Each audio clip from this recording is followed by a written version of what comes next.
ഇന്ത്യയുടെ fighter jet technology.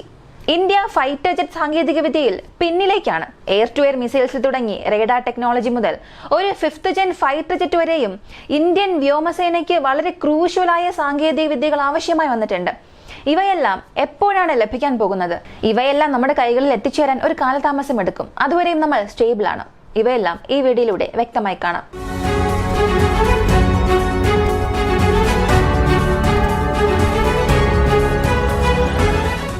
ആദ്യം air സുപ്പീരിയോറിറ്റിയിൽ നിന്നും തുടങ്ങാം. ഒരു സംഘട്ടനത്തിൽ എതിർ ശക്തികളുടെ മേൽ വ്യോമശക്തിയുടെ നിയന്ത്രണം എത്രത്തോളം കൈവശം വയ്ക്കുന്നു എന്നതിനെയാണ് എയർ സുപ്പീരിയോറിറ്റി, ആധിപത്യം എന്ന് പറയുന്നത്. ഒരു പ്രത്യേക എയർ സ്പേസിനെ മുഴുവനായും നിങ്ങളുടെ നിയന്ത്രണത്തിൽ കൊണ്ടുവരണം.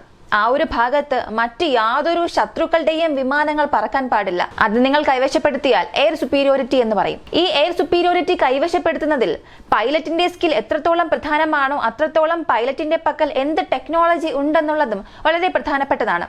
മിഡിൽ ഈസ്റ്റിൽ പല യുദ്ധങ്ങൾ നടക്കുമ്പോൾ ശ്രദ്ധിച്ചാൽ മനസ്സിലാകും, എല്ലാ സമയവും അമേരിക്കയുടെ പക്കൽ സുപ്പീരിയർ ടെക്നോളജി ഉള്ളതുകൊണ്ട് വളരെ എളുപ്പത്തിൽ അവർക്ക് എയർ സുപ്പീരിയോറിറ്റി ലഭിക്കും. ആ യുദ്ധത്തിന്റെ ആദ്യത്തെ ചില ദിവസത്തിൽ തന്നെ മുഴുവൻ എയർ സ്പേസിനെയും അവർ കൈവശപ്പെടുത്തും. എന്തുകൊണ്ട് US എയർഫോഴ്സിന് ഇത് ചെയ്യാൻ സാധിച്ചു എന്ന് ചോദിച്ചാൽ അതിന്റെ പ്രധാനപ്പെട്ട കാരണം അവരുടെ ടെക്നോളജിയാണ്. യുണൈറ്റഡ് സ്റ്റേറ്റ്സ് ഓഫ് അമേരിക്കയിൽ നിന്നും അവരുടെ വിമാനങ്ങൾ എടുത്തുകൊണ്ട് വന്നിട്ടാണ് യുദ്ധം ചെയ്യുന്നത്. അപ്പോൾ അവരുടെ മുഴുവൻ വ്യോമസേനയിൽ നിന്നും കുറച്ച് മാത്രമേ കൊണ്ടുവരാൻ സാധിക്കുകയുള്ളൂ. അങ്ങനെ കുറച്ചു കൊണ്ടുവന്നിട്ട് കൂടിയും മിഡിൽ ഈസ്റ്റിൽ അവർക്ക് എയർ സുപ്പീരിയോറിറ്റി കൈവശപ്പെടുത്താൻ കഴിയുന്നു എന്നുണ്ടെങ്കിൽ അതിന്റെ പ്രധാനപ്പെട്ട കാരണം അവരുടെ ട്രെയിനിങ് കൂടാതെ അവരുടെ സാങ്കേതിക വിദ്യയാണ്. അപ്പോൾ ടെക്നോളജി പരമായി നോക്കുകയാണെങ്കിൽ ഇന്ത്യൻ എയർഫോഴ്സ് എങ്ങനെയാണ്?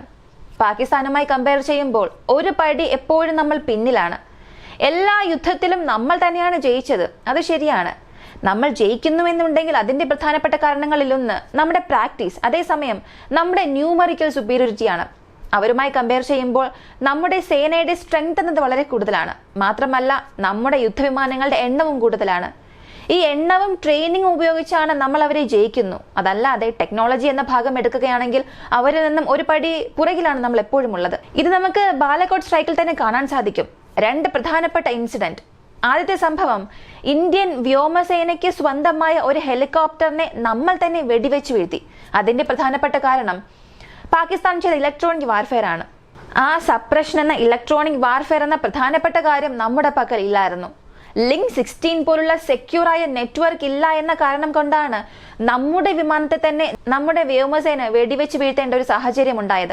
അടിസ്ഥാനപരമായി ആ ഹെലികോപ്റ്ററിനും താഴെയുള്ള ഗ്രൗണ്ട് സ്റ്റേഷനും ഇടയിലുള്ള കമ്മ്യൂണിക്കേഷൻ കട്ടായി. ആ കമ്മ്യൂണിക്കേഷനെയാണ് പാകിസ്ഥാൻ കട്ട് ചെയ്തത്. ആ ഒരു കമ്മ്യൂണിക്കേഷൻ ഇല്ല എന്ന അവസ്ഥയിൽ നമ്മുടെ ഹെലികോപ്റ്ററിനെ അത് ശത്രുവിൻ്റെതാണെന്ന് കരുതി നമ്മൾ വെടിവെച്ച് വീഴ്ത്തി. അതുപോലൊരു സംഭവം അവർക്ക് നടക്കുമോ എന്ന് ചോദിച്ചാൽ ഒരിക്കലും നടക്കില്ല. കാരണം അമേരിക്കയുടെ യുദ്ധവിമാനത്തിൽ ലിങ്ക് 16 ഉണ്ട്. ഇതായിരുന്നു പാകിസ്ഥാന്റെ പക്കൽ ഉണ്ടായിരുന്നത്. ഈ ലിങ്ക് 16 എന്നത് അഡ്വാൻസ്ഡ് നെറ്റ്വർക്കിംഗ് ആണ്. ആരെ കൊണ്ടും എളുപ്പത്തിൽ ഡിസ്ട്രാക്ട് ചെയ്യാൻ സാധിക്കാത്ത ഒരു ടെക്നോളജിയാണ്. അത് അവർ ഉപയോഗിക്കുന്നു. അതിന്റെ അപ്ഗ്രേഡഡ് വേർഷൻ ആണ് അവരിപ്പോൾ ഉപയോഗിച്ചുകൊണ്ടിരിക്കുന്നത്. ഇത് ആദ്യത്തെ കാര്യം. രണ്ടാമത്തെ കാര്യം, നമ്മുടെ വിംഗ് കമാൻഡർ അഭിനന്ദൻ അകത്തേക്ക് പോയി അവരുടെ യുദ്ധവിമാനത്തെ വെടിവെച്ച് വീഴ്ത്തി എന്നതാണ്. ഇപ്പോ അകത്തേക്ക് പോയത് കൊണ്ടാണ് അവരുടെ വ്യോമസേന, അവരുടെ വ്യോമ പ്രതിരോധ സംവിധാനം നമ്മുടെ ബയസിനെ വെടിവെച്ച് വീഴ്ത്തിയത്. നമ്മൾ അകത്തേക്ക് പോകാതെ തന്നെ വെടിവെച്ച് വീഴ്ത്തേണ്ട ക്യാപ്പബിലിറ്റി നമുക്ക് ഉണ്ടായിരുന്നെങ്കിൽ ഈ ഒരു സംഭവമേ നടന്നിരിക്കില്ല. ഇപ്പൊ നമ്മുടെ വിംഗ് കമാൻഡർ അവരുടെ സേനയിൽ അകപ്പെട്ടു എന്ന ഈ ഒരു സംഭവം നമ്മുടെ പക്കൽ ഒരു advanced long range air to air missile ഉണ്ടായിരുന്നുവെങ്കിൽ തീർച്ചയായും നടന്നിരിക്കില്ല. നിങ്ങൾ ഏത് കാലഘട്ടം എടുത്തു നോക്കിയാലും നമ്മളിൽ നിന്നും ഒരു പടി മുകളിലുള്ള സുപ്പീരിയർ എയർഫോഴ്സ് അവർക്കുണ്ടായിരുന്നു. Air to air missiles, F-16, ഇങ്ങനെ നമുക്ക് പറഞ്ഞുകൊണ്ടേ പോകാം. ഇനി എപ്പോഴാണ് നമ്മൾ അവരെ താഴേക്ക് കൊണ്ടുവന്നതെന്ന് അറിയാമോ? നമ്മുടെ അസ്ത്ര മിസൈൽസ് വന്നതിന് ശേഷമാണ് ആ ഒരു പടി അവിടെ കുറയാൻ കാരണം. നമ്മളിൽ നിന്നും ഒരു പടി മുകളിലായിരുന്ന പാകിസ്ഥാനെ താഴേക്ക് കൊണ്ടുവരാൻ നമുക്കുണ്ടായ ഒരു വേക്കപ്പ് കോൾ ആയിരുന്നു ബാലക്കോട്ട് സ്ട്രൈക്ക്. ഇതിന് ശേഷമാണ് അസ്ത്ര മാർക്ക് 1, മാർക്ക് 2, മാർക്ക് 3 ഇവയെല്ലാം നമ്മൾ നിർമ്മിച്ചു. ഇപ്പോ നമുക്കൊരു സുപ്പീരിയർ ആയ ടെക്നോളജിക്കൽ അഡ്വാൻറ്റേജ് ഉണ്ട്. പാകിസ്ഥാനുമായി കമ്പയർ ചെയ്യുമ്പോൾ നമ്മൾ അവരിൽ നിന്ന് 3-4 പടി മുകളിലാണ്. പക്ഷേ നമ്മൾ അങ്ങനെ ഒരു സംഭവം ഉണ്ടായതിനു ശേഷമായിരുന്നു പുതിയ ടെക്നോളജി കണ്ടുപിടിച്ചത്. മുൻപ് തന്നെ നമ്മളത് ചിന്തിച്ചിരുന്നു, പക്ഷെ പ്രായോഗികമായി ഒന്നും നടപ്പിലാക്കിയില്ല. ഇപ്പോ അങ്ങനെ ഒരു സംഭവം അടുത്ത് ചൈനയുമായി നടക്കുമോ എന്നതാണ് ഒരു ഭയം. അതാണ് 6th ജെൻ ടെക്നോളജി. ഈ 6th ജെൻ സാങ്കേതിക വിദ്യയിലുള്ള പ്രധാനപ്പെട്ട ഒരു ക്യാരക്ടറിലൊന്ന് അഡ്വാൻസ്ഡ് സ്റ്റെൽത്ത് ടെക്നോളജി. വളരെ വളരെ സുപ്പീരിയർ ആണ്. ബാക്ക് സൈഡിൽ വിങ്സ് തന്നെ കാണില്ല. യാതൊരു ചിറകുമില്ലാതെ എഞ്ചിൻ മാത്രം ഉണ്ടാകും. അങ്ങനെ ഒരു സ്റ്റെൽത്ത് നമ്മൾ കൊണ്ടുവരികയാണെങ്കിൽ ഇപ്പോഴുള്ള വിമാനങ്ങളിൽ നിന്നും പല മടങ്ങ് സ്റ്റെൽത്ത് ആയിരിക്കും. 6th ജെൻ നോക്കുമ്പോൾ അതിൽ ഒരുപാട് സാങ്കേതിക വിദ്യകൾ ഉൾപ്പെടുത്താൻ പോകുന്നു. പ്രധാനപ്പെട്ടത് AI. ഇപ്പൊ നമ്മൾ കാണുന്ന കേൾക്കുന്ന എല്ലാ കാര്യങ്ങളിലും AI ഉൾപ്പെടുത്തിക്കൊണ്ടിരിക്കുകയാണ്. അതുപോലെയാണ് ഫൈറ്റർ ജെറ്റിന്റെ കാര്യത്തിലും. പൈലറ്റിന്റെ വർക്ക് ലോഡ് കുറച്ച് ശത്രുക്കളെ നശിപ്പിക്കാൻ ആവശ്യമായ സഹായം ആർട്ടിഫിഷ്യൽ ഇന്റലിജൻസ് നൽകും. ഇങ്ങനെ പൈലറ്റിനെ അസിസ്റ്റ് ചെയ്യാൻ കഴിയുന്ന ഒരു AI ഫൈറ്റർ ജെറ്റിലും ഇൻക്ലൂഡ് ചെയ്യാൻ പോകുന്നുണ്ട്. ഇവയേക്കാൾ വളരെ പ്രധാനപ്പെട്ട ഒന്ന് എഞ്ചിൻ എഫിഷ്യൻസിയാണ്. വരും കാലത്തിൽ കാർബൺ ഫുട്പ്രിന്റ് കുറയ്ക്കാനായി കൊമേഴ്ഷ്യൽ എയർക്രാഫ്റ്റിലുള്ള എഞ്ചിൻസിന്റെ എഫിഷ്യൻസി ലെവൽ കൂട്ടിക്കൊണ്ടിരിക്കുകയാണ്. ഇത് ആക്റ്റീവായി എല്ലാ ഫ്ലൈറ്റ് മാനുഫാക്ചേഴ്സും ചെയ്തുകൊണ്ടിരിക്കുകയാണ്. ഇപ്പോ ഇതൊരു ഭാഗത്ത് നടക്കുമ്പോൾ മറ്റൊരു ഭാഗത്ത് മിലിറ്ററി ലെവലിൽ നോക്കിയാൽ അതേ എഫിഷ്യൻസി എന്ന കോൺസെപ്റ്റ് ഈ റേഞ്ച് എക്സ്റ്റെൻഡ് ചെയ്യുന്നതിനായി ഇവിടെ കൊണ്ടുവരികയാണ്. ഇപ്പോൾ ഒരു എയർക്രാഫ്റ്റിന്റെ എഞ്ചിൻ 25% എഫിഷ്യന്റ് ആണ് പഴയ ജനറേഷനുമായി കമ്പയർ ചെയ്യുമ്പോൾ.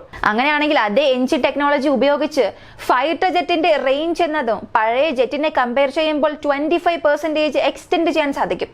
ഇങ്ങനെ നമ്മൾ റേഞ്ച് എക്സ്റ്റെൻഡ് ചെയ്തുകൊണ്ട് പോകുമ്പോൾ ആ ഫൈറ്റർ ജെറ്റ് എത്ര മണിക്കൂർ ആകാശത്തിൽ പറക്കുന്നു എന്നുള്ളതിന്റെ സമയവും കൂടും. ഇപ്പൊ 2 മണിക്കൂറാണ് ഒരു ഫൈറ്റർ ജെറ്റിനെ കൊണ്ട് പറക്കാൻ കഴിയുമെന്നുണ്ടെങ്കിൽ അത് 4 മണിക്കൂർ, 8 മണിക്കൂർ, ഒരു ഘട്ടത്തിൽ 24 മണിക്കൂർ എന്ന ലെവലിലേക്ക് വന്ന് നിൽക്കും.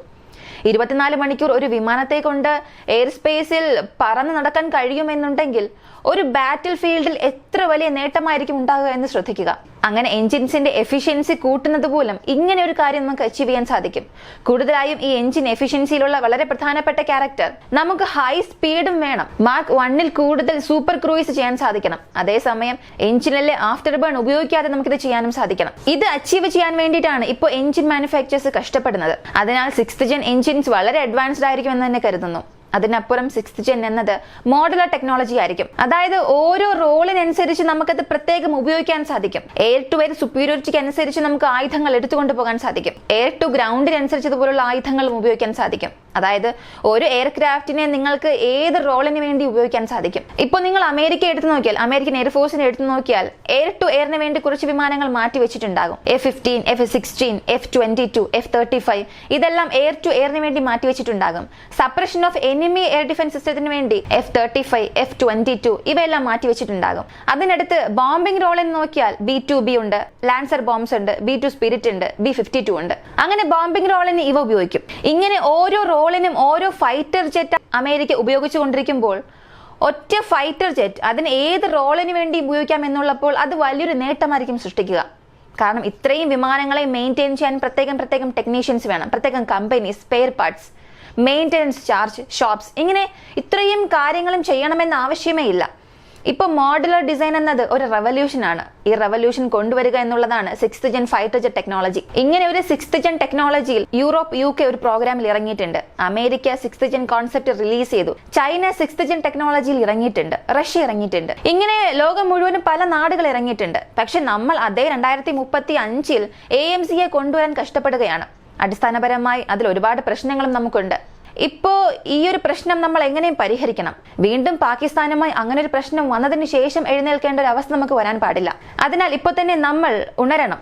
നമുക്കുള്ള ഓപ്ഷൻസ് വളരെ ലിമിറ്റഡ് ആണ്. UK-യും യൂറോപ്പും അവരുടെ 6th ജെൻ ഫൈറ്റർ ജെറ്റിന്റെ പ്രോഗ്രാമിൽ നമ്മളെയും പങ്കെടുക്കണമെന്ന് നമുക്കൊരു ക്ഷണം നൽകിയിട്ടുണ്ട്.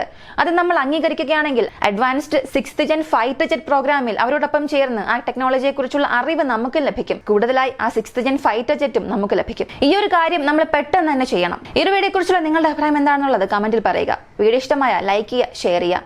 നമ്മുടെ ചാനൽ ആദ്യമായി കാണുന്നവരാണെങ്കിൽ മറക്കാതെ സബ്സ്ക്രൈബ് ചെയ്ത് സപ്പോർട്ട് ചെയ്യുക. മറ്റൊരു വീഡിയോയുമായി വീണ്ടും കാണാം.